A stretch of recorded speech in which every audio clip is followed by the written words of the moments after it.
सरकार लाई है विद्यार्थियों के लिए डिजिटल लाइब्रेरी। बच्चों के उज्जवल भविष्य के लिए बिहार सरकार है सदा अग्रसर और तैयार।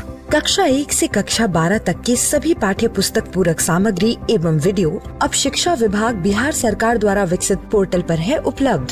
अध्ययन सामग्री देखने के लिए BEPCLOTS.bihar.gov.in पर विजिट करें अथवा एंड्रॉइड मोबाइल पर गूगल प्ले स्टोर से E-LOTS ऐप डाउनलोड करें। शिक्षकों, अभिभावकों एवं बच्चों से अनुरोध है कि इस लाइब्रेरी का अधिक से अधिक लाभ उठाएं और अपनी पढ़ाई जारी रखें।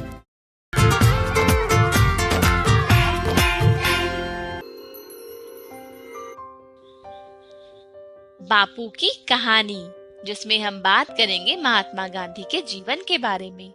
पिछली बार हमने ये जाना कि दक्षिण अफ्रीका में प्रिटोरिया नामक जगह पर जाते वक्त गोरे लोगों ने यानी कि अंग्रेजों ने ट्रेन में अव्वल दर्जे में बापू को सफर नहीं करने दिया। उनको तो घोड़ा गाड़ी के अंदर भी नहीं बैठने दिया। बापू ने होटल में भी पीछे जाकर के खाना खाया था। बापू यह सब काले गोरे का भेद एक अन्याय की तरह मानते थे। प्रिटोरिया में मोहनदास का परिचय जाने माने हिंदुस्तानी व्यापारियों से होने लगा था। उन्होंने सभी भारतीय लोगों से मिलने की इच्छा जाहिर की। एक व्यापारी के घर हिंदुस्तानियों की सभा बुलाई गई। कई लोग आए। मोहनदास ने पहली बार ठीक से भाषण दिया, जिसके बाद बहुत से लोगों से बातचीत हुई। इस सभा में यह तय हुआ कि कुछ अनपढ़ लोग मोहनदास से अंग्रेजी सीखेंगे। ये कक्षाएं 8 महीने चली। मोहनदास का जीवन सामाजिक बनने लगा। दादा अब्दुल्ला के जिस मुकदमे में मदद देने वे आए थे, वो भी चल रहा था। अनुभवी वकीलों के साथ काम करने से मोहनदास को वकालत समझ आने लगी। दोनों पक्षों में रिश्तेदारी थी। मोहनदास ने उन्हें समझाया कि अदालत में मामला चलता रहा तो जीतने वाले को भी बहुत लाभ नहीं होगा। उन्होंने सुझाया कि दोनों पक्ष अपने भरोसे के लोगों को पंच बना ले और फिर उनका किया समझौता मान ले। पंचों ने फैसला दादा अब्दुल्ला के पक्ष में किया, लेकिन मोहनदास ने उन्हें मनाया कि वे अपने रिश्तेदार को खूब सारा समय दें नुकसान की भरपाई के लिए, ताकि उसके व्यापार का दिवाला न निकल जाए। और फिर इस समझौते से दोनों पक्षों को सम्मान मिला। रिश्तेदारों में आपसी प्यार लौट आया। काम पूरा हो गया था। अब मोहनदास को स्वदेश लौटना था। दादा अब्दुल्ला अब उन्हें बहुत चाहने लगे थे। उन्होंने मोहनदास के सम्मान में एक सामूहिक भोज रखा। उस समय दक्षिण अफ्रीका में हिंदुस्तानियों के खिलाफ एक नया कानून आने वाला था। कुछ लोगों ने अब्दुल्ला सेठ से कहा कि आप गांधी भाई को रोक लीजिए, वो जैसे कहेंगे हम वैसे इस कानून से लड़ेंगे। और फिर देखते ही देखते भोजन सभा एकदम से आंदोलन के कार्यालय में बदल गई। गांधी भाई 1 महीने ही नहीं, 1 साल के लिए नेटाल राज्य में रुक गए। उन्हें 20 व्यापारियों ने मिलकर पेशगी रकम दी और अपना वकील नियुक्त किया। भारतीय राष्ट्रीय कांग्रेस की तर्ज पर मोहनदास ने नेटाल इंडियन कांग्रेस का गठन सन 1894 में किया। हिंदुस्तानियों को कई जुल्म सहने पड़ते थे। रात को बिना पहचान पत्र वो बाहर नहीं निकल सकते थे और चुनाव में भी ज्यादातर भारतीय वोट नहीं डाल सकते थे। पर सबसे बुरे हाल तो अनपढ़ मजदूरों के थे। उनके गोरे मालिक उन्हें गुलामों की तरह रखते थे, जब चाहे पीट देते थे और उन पर नए कर भी लगाए जाते थे।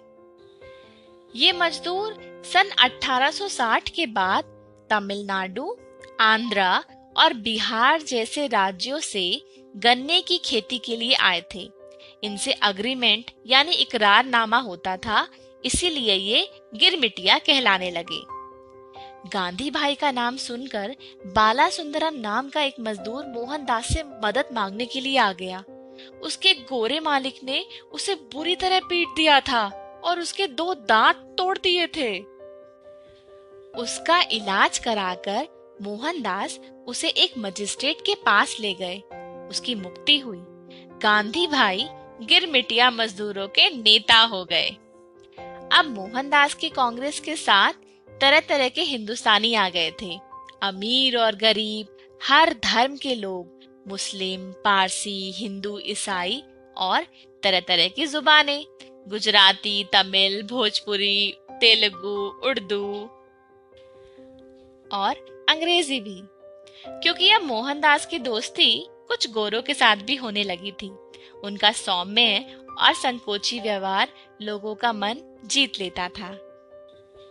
आज के लिए इतना ही। अगली बार हम देखेंगे कि गांधी जी ने दक्षिण अफ्रीका में अन्याय के खिलाफ और कौन-कौन से काम किए।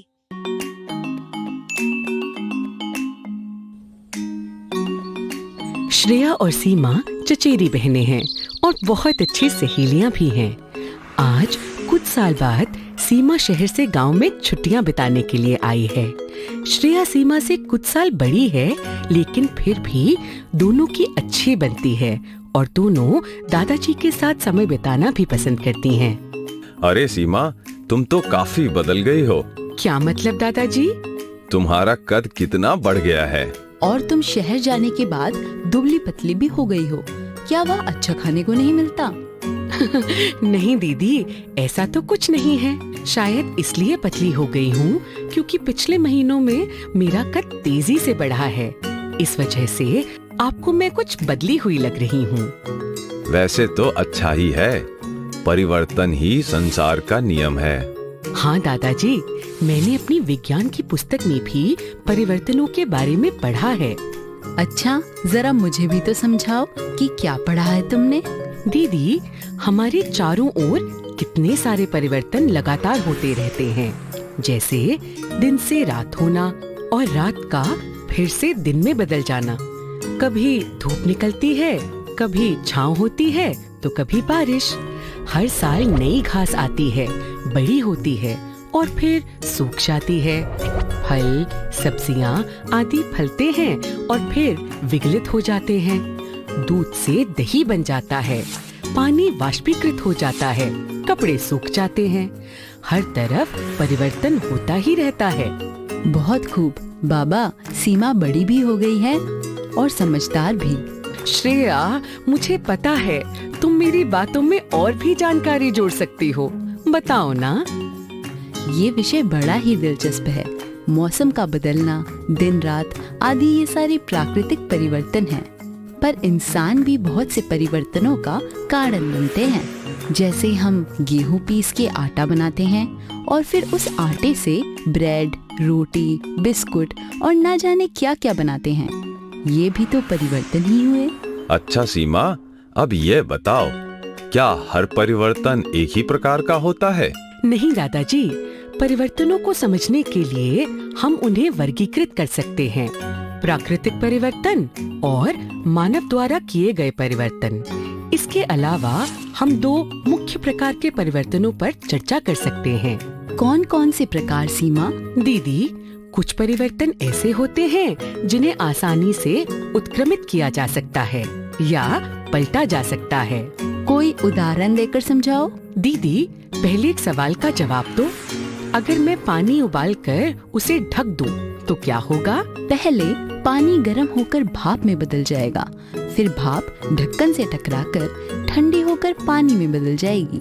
इसका मतलब पानी गर्म करने पर भाप बन जाता है और भाप ठंडी होते ही वापस पानी बन जाती है। इसलिए पानी का भाप बनना एक ऐसे परिवर्तन का उदाहरण है जो उत्क्रमित हो सकता है। देखो, मैं इस चादर की तह बना सकती हूँ, फिर इसे बिछा भी सकती हूँ और फिर दोबारा तह बना सकती हूँ। तो ये भी उत्क्रमित हो सकने वाला परिवर्तन हुआ। बहुत खूब सीमा। और अगर इस चादर को हम कैंची से काट दे तो यह उत्क्रमित नहीं होगा। इसी प्रकार किसी सब्जी को अगर तल दे तो वो भी वापस पहले जैसी नहीं हो सकती। और तुम जो लंबी हो गई हो, यह भी उत्क्रमित ना हो सकने वाला परिवर्तन हुआ। पर तुम वापस मोटी हो सकती हो और फिर से पतली भी हो सकती हो, तो ये उत्क्रमित हो सकने वाला परिवर्तन हुआ। आप बिल्कुल ठीक कह रहे हैं दादाजी। कई बार हम परिवर्तन करने के लिए कई चीजों का मिश्रण भी करते हैं। जैसे हम पीला और नीला रंग मिलाकर हरा रंग बना लेते हैं, या फिर तांबे और टिन को मिलाकर कांसे जैसी मिश्र धातु बना लेते हैं। बहुत खूब, तुम दोनों को परिवर्तन की अच्छी समझ है। चलो, अब जो ये वीडियो देख रहे हैं उनके साथ मिलकर एक खेल खेलते हैं। मैं कुछ परिवर्तन के नाम बोलूंगा और आपको बताना है कि क्या ये परिवर्तन उत्क्रमित किए जा सकते हैं या नहीं। कच्चे अंडे से उबला हुआ अंडा। सही कहा, ये उत्क्रमित नहीं किए जा सकते। ऊन के धागे से बना स्वेटर, ये भी सही। हाँ, ये उत्क्रमित किया जा सकता है। अब मेरी बारी। गाय के गोबर से बायोगैस बनाना। हाँ, उत्क्रमित नहीं किया जा सकता है। मजा आ गया। मिलकर पढ़ने से सीखना कितना आसान हो जाता है। जैसा कि तुम्हें पता है कि परिवर्तन ही संसार का नियम है, और इस परिवर्तन की चाहत से न जाने कितने नए आविष्कार हुए और वैज्ञानिक खोज हुई, जिनसे हमारी जीवन शैली में बहुत परिवर्तन आ गया है। पर इन सब के साथ साथ हमें पर्यावरण पर भी इन बदलावों का प्रभाव पता होना चाहिए। जैसे अब पानी को ही ले लो। इंसान की जरूरत से ज्यादा पानी के लालच की वजह से पर्यावरण खतरे में आ गया है। वनों की कटाई और जलवायु में परिवर्तन आदि की वजह से जीवन संकट में पड़ रहा है। हाँ, इस बारे में मैंने टीवी पर भी काफी चर्चा देखी है, और ये भी कि पेड़ पौधे इस परिवर्तन को कम करने में हमारी मदद करते हैं। दादाजी, क्यों ना हम अपने गांव में आज कुछ पौधे लगाएं? इससे हम कुछ तो अच्छा परिवर्तन कर पाएंगे। हाँ दीदी, चलो पौधे लगाते हैं। और दीदी, आज ही क्यों, हमें हर हफ्ते कम से कम एक पौधा लगाना ही चाहिए। बिल्कुल ठीक, चलो चलते हैं। लेकिन ध्यान रहे, हमें उन पौधों का ख्याल भी रखना है। अम्ल, क्षारक और लवण भाग 2। क्यों दोस्तों, मुझे देखते ही खट्टापन आ गया ना मुंह में? मेरी बात ही कुछ निराली है। पानी में मिलाओ या भोजन में मिलाओ, या तो ऐसे ही चाट लो। आपने पिछले वीडियो में अम्ल और क्षारक के बारे में कितनी सारी महत्वपूर्ण जानकारी इकट्ठी की थी। याद है, अध्यापक जी ने बच्चों से कहा था कि वे घर से हल्दी, फूल, प्याज ऐसी कुछ चीजें लाएं। शायद इनसे वे सब मिलकर प्रयोग करेंगे। देखते हैं कि बच्चे क्या क्या लाए हैं घर से। तो चलिए, आज हम बच्चों के साथ उनके स्कूल के लैब में चलते हैं। मैं भी देखना चाहता हूँ कि आखिर वहाँ बच्चे करते क्या हैं। तो चलिए दोस्तों, पहन लीजिए अपना लैब कोट और बन जाइए वैज्ञानिक। इस वीडियो का उद्देश्य अम्ल, क्षारक और लवण के सूचकों के बारे में जानना है। आज मैं प्रयोग के लिए हल्दी लाया हूँ। तुम सब क्या लाए हो? अरे, मैं भी हल्दी ही लाई हूँ। जब मैं कल हल्दी निकाल रही थी, मेरे इस रुमाल पर गिर गई। देखो ये क्या हुआ। कितनी बार साबुन से धोने की कोशिश की, पर बड़ा ही जिद्दी दाग है। मास्टर जी को दिखाऊंगी और पूछूंगी कि आखिर ऐसा क्या है हल्दी में।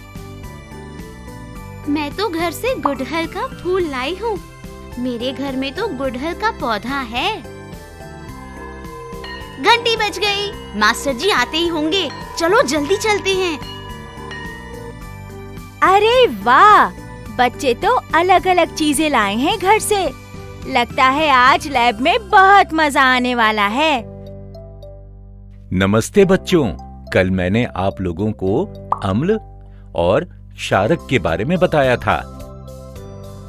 आज आप हमें इन दोनों के सूचक के बारे में बताएंगे ना सर? हाँ बच्चों, क्योंकि हम सभी पदार्थों को चख नहीं सकते, तो सूचकों की मदद से हम अम्ल और क्षारक का पता लगा सकते हैं। अच्छा, ऐसे भी पदार्थ होते हैं जिन्हें हम चख नहीं सकते। चलिए देखते हैं ये क्या हैं। सर, मैं गुड़हल के फूल लाई हूँ। आपने हमें इन सभी को लाने के लिए क्यों कहा था? हल्दी, गुड़हल के फूल, लाल पत्ता गोभी, ये सब प्राकृतिक सूचक हैं। अच्छा, सूचक हमारी क्या मदद करते हैं? कोई चीज अम्लीय है या क्षारकीय है, सूचकों की मदद से हम पता लगा सकते हैं।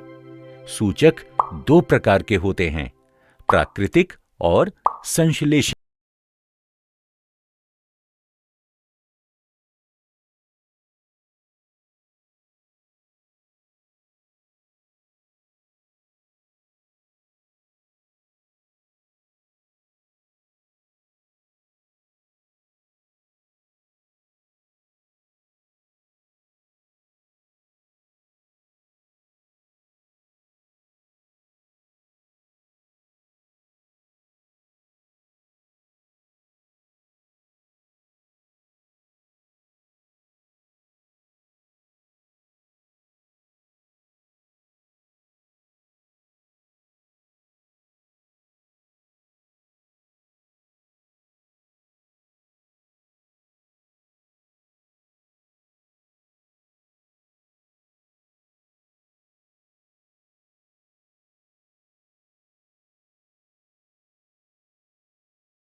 मैजेंटा लाल रंग दिखाई दे रहा है और दो पत्तियां हरी हो गई हैं।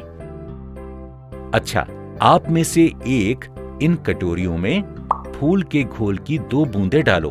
आप क्या देखते हैं? वाह, 2 कटोरियों का तरल पदार्थ हरा और 3 का लाल हो गया है। अच्छा, इससे यह निष्कर्ष निकाला जा सकता है कि हल्दी की पट्टी ने क्षारक को लाल रंग में बदल दिया और अम्लीय घोल में कोई प्रतिक्रिया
लिटमस पेपर को क्षार में डालते हैं तो उसका कोई असर क्यों नहीं दिखता, लेकिन अम्ल के घोल में यह लाल हो जाता है।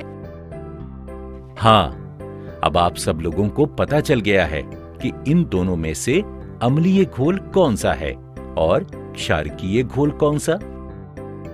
हाँ सर, धन्यवाद। ऐसे ही तो प्रयोग करने से महान वैज्ञानिक रॉबर्ट बॉयल ने भी अम्ल और क्षारक का पता लगाया था। और देखो, इन बच्चों ने भी प्रयोग करके खुद ही कितनी बड़ी गुत्थी सुलझा दी। आप भी अपने अध्यापकों से कहना कि आप सबको ऐसा कोई प्रयोग करवाएं जिससे आप भी अम्लीय और क्षारकीय पदार्थों के बारे में और जानकारी प्राप्त कर सकें। सर, क्या आप इस प्रक्रिया को समझा सकते हैं जब अम्ल और क्षार दोनों मिलते हैं? वह मैं कल की कक्षा में समझाऊंगा। बच्चों, हमने देखा कि अम्ल और क्षारक की सूचकों द्वारा कैसे पहचान कर सकते हैं। ये सूचक अम्लीय और क्षारकीय घोल में अलग अलग रंग दिखाते हैं। अगले वीडियो में हम उस प्रभाव को देखेंगे जब अम्ल और क्षारक को एक साथ मिलाया जाता है। हम फिर मिलेंगे। अम्ल, क्षारक और लवण, भाग 3। नमस्ते बच्चों, हमने पिछले वीडियो में देखा कि अम्ल और क्षारक को कैसे पहचान सकते हैं, क्योंकि आमतौर पर अम्ल और क्षारक का कोई रंग नहीं होता। उन्हें हम सूचकों द्वारा पहचान सकते हैं। जब अम्ल और क्षारक दोनों मिलते हैं तो क्या होता है? क्या हम राजू के पास फिर चलें? शायद उसके पास, उसके दोस्तों के पास या मास्टर जी के पास इसका उत्तर होगा।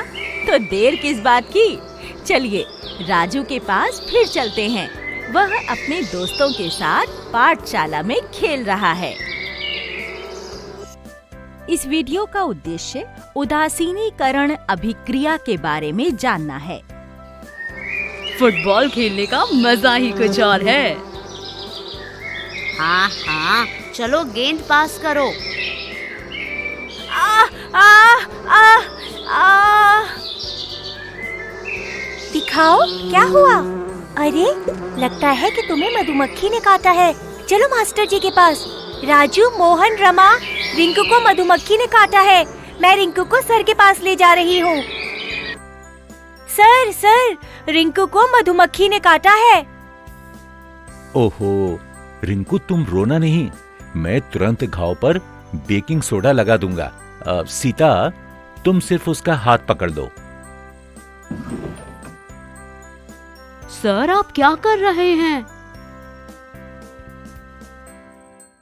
यह बेकिंग सोडा और पानी का लेप है। रिंकू, अपना हाथ दिखाओ, इससे तुरंत आराम मिलेगा। सर, मैं अब थोड़ी ठीक हूँ। क्या मैं घर जाकर आराम कर सकती हूँ? हाँ रिंकू, तुम घर चले जाओ। तुम कुछ ही घंटों में ठीक हो जाओगे। अगर सूजन और दर्द कम नहीं होता है तो डॉक्टर को जरूर दिखाना। ठीक है सर। सीता, तुम रिंकू के साथ जाओ।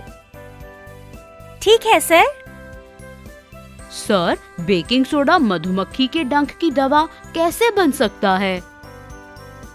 जब मधुमक्खी हमें काटती है, वह हमारे शरीर में एक अम्ल को छोड़ती है। हमें दर्द इसी कारण होता है। सर, लेकिन अम्ल और बेकिंग सोडा तो क्षारक है। ओहो राजू, सब भूल जाते हो। जब अम्ल और क्षारक का मिश्रण होता है तब नमक और पानी बनता है। परसों ही तो सर ने कहा था। मोहन ने सही कहा। जब अम्ल और क्षारक को मिलाया जाता है, दोनों एक दूसरे के प्रभाव को कम करते हैं। इस मिश्रण की वजह से नमक और पानी बनता है। इसे उदासीनीकरण अभिक्रिया कहते हैं। यहाँ बेकिंग सोडा ने मधुमक्खी के डंक के प्रभाव को कम किया। हाँ, याद आया। अच्छा बच्चों, सोचो कि तुम्हारे आसपास ऐसी कौन सी चीजें हैं जिनको तुम ऐसे घावों पर लगा सकते हो? क्या हम टूथपेस्ट को लगा सकते हैं सर? यह भी तो क्षारक है। हाँ, जब कीट काटते हैं, ये क्षारक दर्द को कम करने में मदद करते हैं। ऐसा लगता है कि उदासीनीकरण से बहुत सारे लाभ हैं। हाँ हाँ, सर, उस दिन सीता भी कह रही थी कि कैसे उनके पिताजी को त्योहार के दिन एसिडिटी हुई थी, फिर डॉक्टर ने कुछ दवाई दी थी। हाँ, और फिर डॉक्टरों ने उन्हें एक एंटासिड दिया था। यह दवाई भी क्षारक ही है। इसे मिल्क ऑफ मैग्नीसिया या एंटासिड भी कहते हैं। इससे उन्हें कुछ ही घंटों में राहत मिल गई थी। अच्छा, तो यह भी उदासीनीकरण ही है। सर, और कहाँ पर उदासीनीकरण उपयोग में आता है?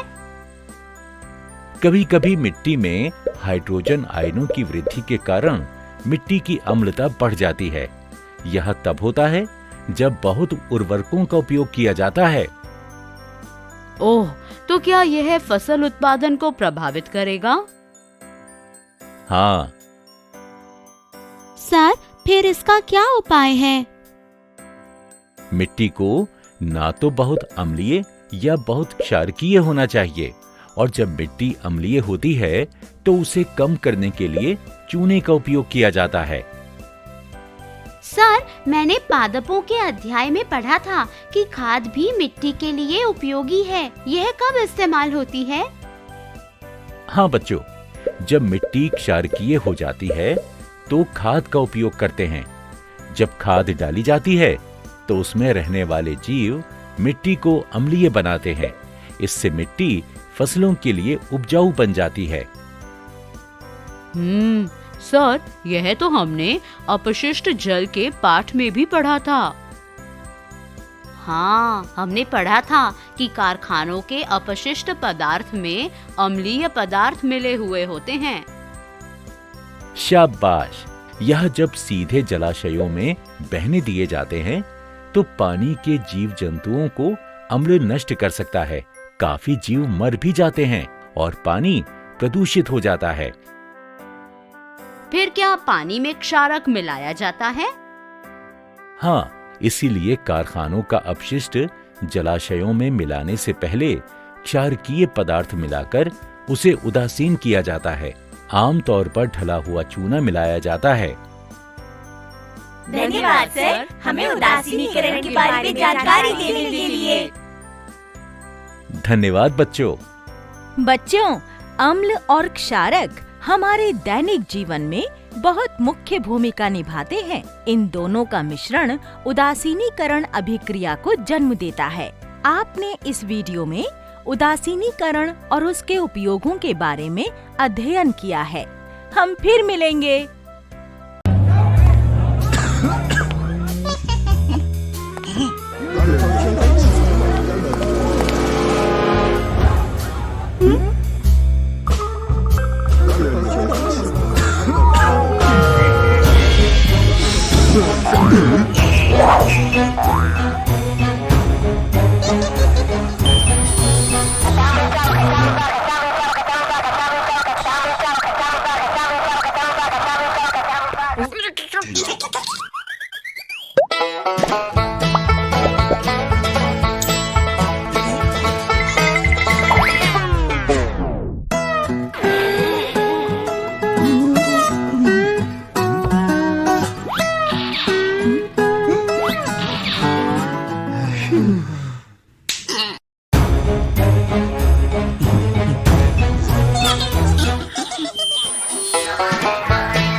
सानिया, एक 13 साल की जिज्ञासु शहर की लड़की।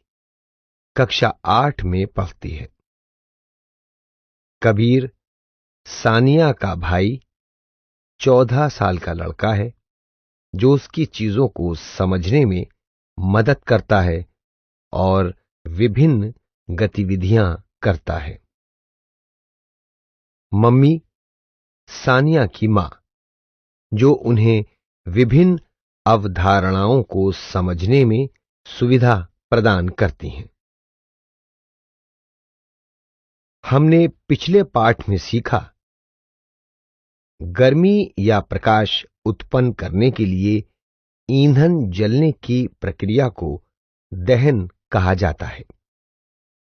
हम अपने रोजमर्रा के जीवन में विभिन्न प्रकार के ईंधन जैसे केरोसिन, लकड़ी, कोयला, एलपीजी का उपयोग करते हैं।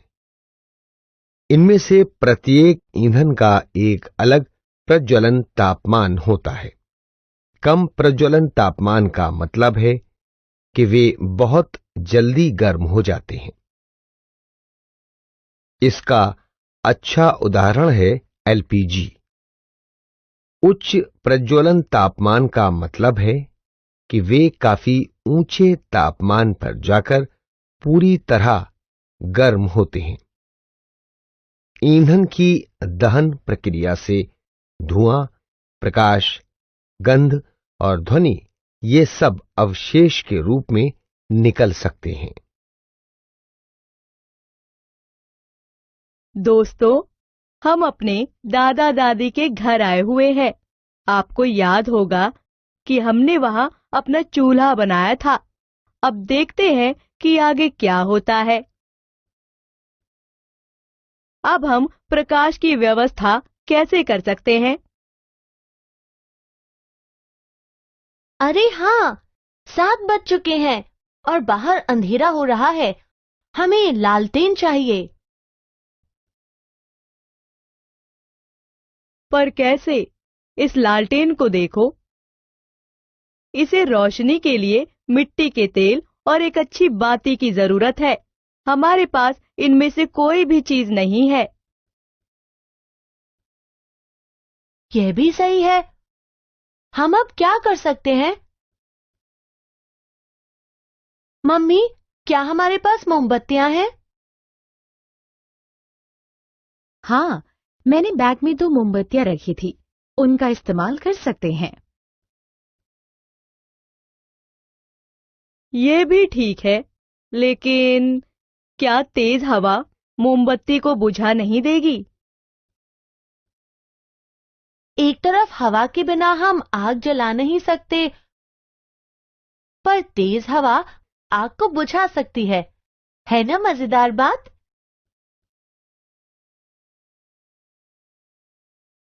हम हवा से लौ को बचाने के लिए लालटेन के कांच का उपयोग कर सकते हैं।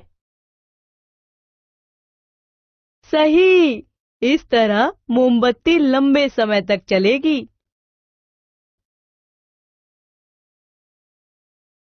अब हमारी लालटेन में मोमबत्ती सुरक्षित जल रही है। मेरे मन में अभी और सवाल उठ रहे हैं। और सवाल? हाँ, जैसे कि लालटेन की लौ एक औसत मोमबत्ती की तुलना में अधिक समय तक क्यों रहती है? दीपक में इस्तेमाल होने वाले मिट्टी के तेल की मात्रा बहुत अधिक तो नहीं है? ये बात तो सही है सानिया।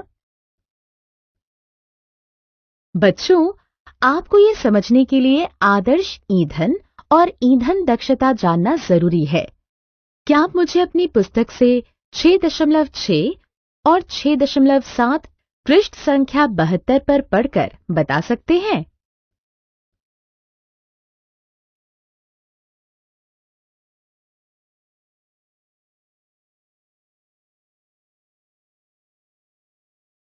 तो बच्चों, अब आप जान गए होंगे 1 किलो ईंधन के पूर्ण दहन पर उत्पादित ऊष्मा ऊर्जा को ऊष्मीयमान कहा जाता है।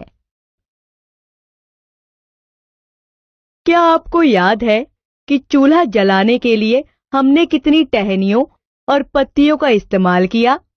जबकि जब हम अपने घर पर गैस पर खाना बनाते हैं तो इस्तेमाल की जाने वाली रसोई गैस की मात्रा बहुत कम होती है।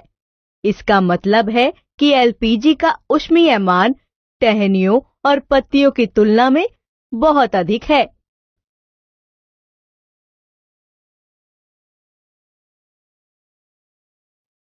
हाइड्रोजन ईंधन, बायोगैस ईंधन, जैव ईंधन, एलपीजी गैस, सीएनजी गैस। अब मुझे समझ आया। मेरे पास एक आखिरी सवाल है। क्या आपने देखा कि मोमबत्ती की लौ ज्यादातर पीले और लाल रंग की होती थी, जबकि एलपीजी के माध्यम से उत्पन्न होने वाली लौ ज्यादातर नीले रंग की होती है? ऐसा क्यों है? दोस्तों, क्या आप सानिया को विभिन्न रंगों की ज्वालाओं के बारे में बता सकते हैं? हाँ, आप सही हैं। पीला, नारंगी, लाल, नीला और बहुत सारे। हाँ, ईंधन का रंग दहन किए जाने वाले ईंधन के प्रकार पर निर्भर करता है। यदि ईंधन साफ है तो ये कम कार्बन उत्सर्जित करेगा और नीले रंग की लौ देगा। मुझे आशा है कि आपको अपने सभी उत्तर मिल गए होंगे। हमने इस पाठ में सीखा, ईंधन स्रोत से एक लौ तभी जलती रह सकती है जब हवा का एक स्थिर स्रोत हो। प्रत्येक ईंधन दहन प्रक्रिया के दौरान विभिन्न मात्रा में कार्बन डाइऑक्साइड का उत्सर्जन होता है। यदि किसी ईंधन से नीले रंग की लौ बाहर निकलती है तो इसका मतलब है कि वो एक ऐसे ईंधन की तुलना में कार्बन डाइऑक्साइड की बहुत कम मात्रा का उत्सर्जन करता है, जो नारंगी या लाल लौ देता है। ईंधन के अधूरे दहन से कार्बन मोनोऑक्साइड पैदा हो सकती है, जिससे घुटन और श्वास अवरोध होता है। लकड़ी या कोयले की आग जला के किसी बंद कमरे में सोने से ऐसी स्थिति पैदा हो सकती है। ईंधन जलाते उपयोग करते समय हमें सावधान रहना चाहिए।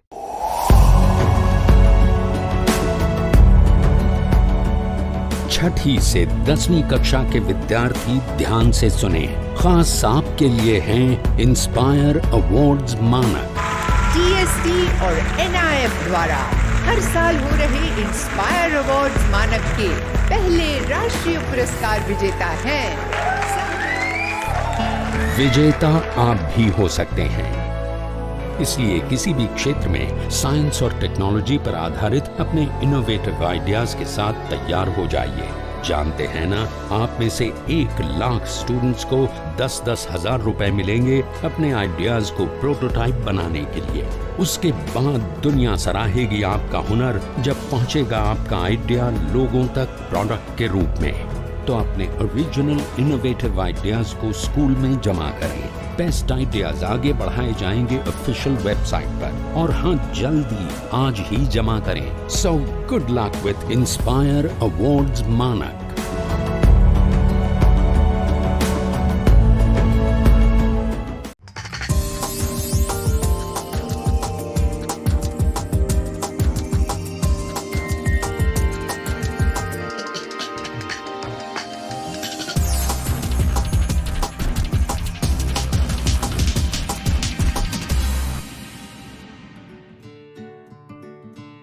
संजय गांधी जैविक उद्यान जू आउटरीच प्रोग्राम में आज हम किसी जानवर के एनक्लोजर के पास नहीं चलेंगे, हम चलेंगे जानवर के बच्चे के पास।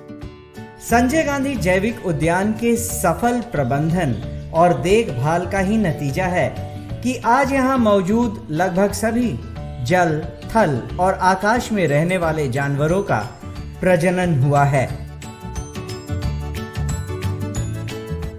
सबसे पहले हम बात करेंगे गेंडा के बच्चे की। संजय गांधी जैविक उद्यान में अभी कुछ दिन पहले ही एक गेंडे का जन्म हुआ है। भारतीय मादा गेंडा साल के किसी भी महीने में गर्भधारण कर सकती है। 16 से 18 महीने गर्भधारण के बाद मादा गेंडा सामान्यतः एक बार में एक बच्चे को जन्म देती है और फिर 3 साल के बाद दूसरे बच्चे के जन्म के लिए तैयार हो जाती है। जन्म के समय नवजात शावक का वजन लगभग 40 से 50 किलोग्राम तक का होता है। जन्म के कुछ घंटों के बाद नवजात शावक न सिर्फ जमीन पर चलने फिरने लगते हैं बल्कि पानी में तैरने भी लगते हैं।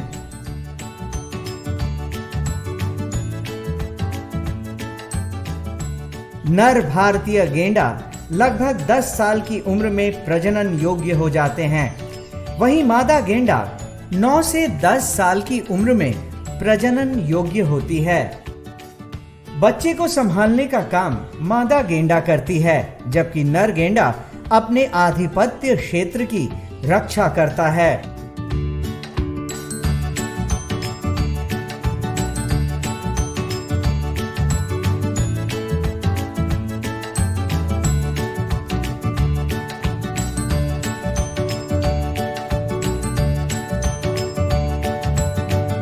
नर भारतीय गेंडा लगभग 10 साल की उम्र में प्रजनन योग्य हो जाते हैं। वहीं मादा गेंडा 9 से 10 साल की उम्र में प्रजनन योग्य होती हैं। गेंडे के बच्चे के बाद अब हम चलेंगे जिराफ के बच्चे के पास। संजय गांधी जैविक उद्यान में अभी जिराफ का एक बच्चा है। इसका जन्म भी संजय गांधी जैविक उद्यान में ही हुआ है।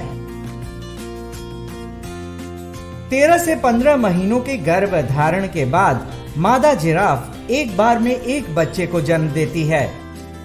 दुनिया का सबसे लंबा जानवर जिराफ जन्म के समय 1.8 मीटर लंबा होता है और जन्म के समय इनका वजन लगभग 90 से 110 किलोग्राम तक होता है। इसके जन्म के समय इनकी मां यानी मादा जिराफ सामान्यतः खड़ी रहती है और जन्म के कुछ ही घंटों के अंदर जिराफ के बच्चे चलने फिरने लगते हैं। ये नवजात शावक 3 से 4 साल के बाद प्रजनन योग्य हो जाते हैं और मादा जिराफ साल के किसी भी महीने में गर्भधारण कर सकती है।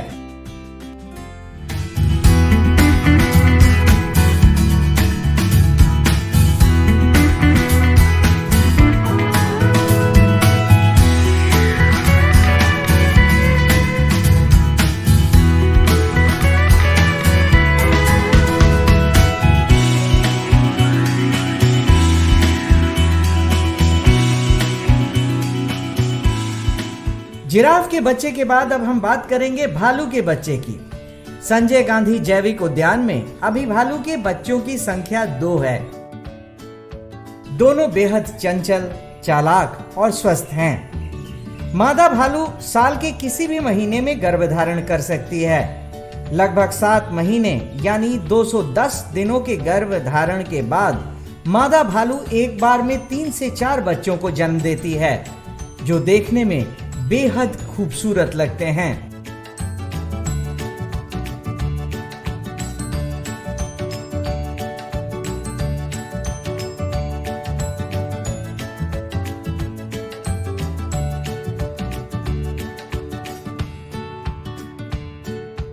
जन्म के समय बच्चे का वजन लगभग 700 ग्राम से 100 किलोग्राम तक होता है। साथ ही जन्म के 1.5 से 2 महीने के बाद नवजात शावक चलने फिरने लगते हैं। भालू के बच्चे जन्म के 3 से 4 साल के बाद प्रजनन योग्य हो जाते हैं।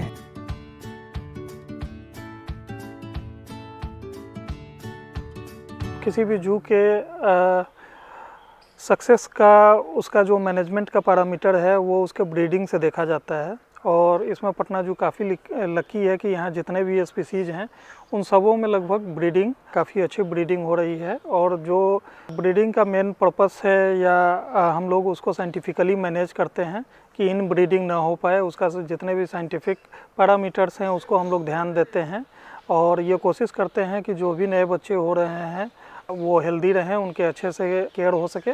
हम लोग कंफर्म हो जाते हैं कि सक्सेसफुल मेटिंग हुआ है एनिमल का, तो उसके बाद उनका रिकॉर्ड कीपिंग और एक लंबा एक्सरसाइज होता है जो उन पे ध्यान देने के लिए किया जाता है, जिसमें जो डॉक्टर की टीम होती है उनके प्रेगनेंसी पीरियड में पूरे उनका मेडिकेशन से लेकर हर एक चीज़ों पे ध्यान दिया जाता है और ध्यान रखते हैं। और जब उनका डिलीवरी का टाइम नज़दीक आता है तो उनके इनक्लोजर्स में सीसीटीवी कैमरा या इसकी व्यवस्था भी की जाती है। संजय गांधी जैविक उद्यान में आने वाले दर्शक इन जानवरों को अपने मां के साथ देखकर बेहद खुश होते हैं। आज की कड़ी में बस इतना ही। कल फिर मिलेंगे पटना जू शो में एक नए एनक्लोजर के पास एक नए जानवर के साथ। तब तक के लिए नमस्कार।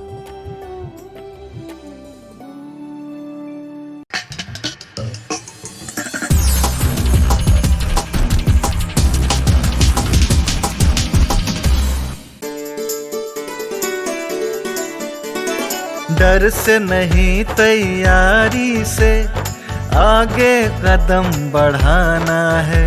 रुकी जिंदगी में चहल पहल वापस फिर से लाना है। धोकर हाथ पहन कर मास्क सुरक्षित जीवन चलाना है। सुरक्षित जीवन चलाना है। डर कर नहीं तैयारी से आगे कदम बढ़ाना है। डर कर नहीं तैयारी से आगे कदम बढ़ाना है। रखेंगे 2 गज की दूरी, सबको पौष्टिक आहार खिलाएंगे, बच्चों और बूढ़ों का करेंगे ख्याल। रोगी नहीं रोग से लड़ कोरोना को हराएंगे। स्वास्थ्य केंद्र फिर से खुल गए जिनका लाभ उठाना है। रुकी जिंदगी में चहल पहल वापस फिर से लाना है।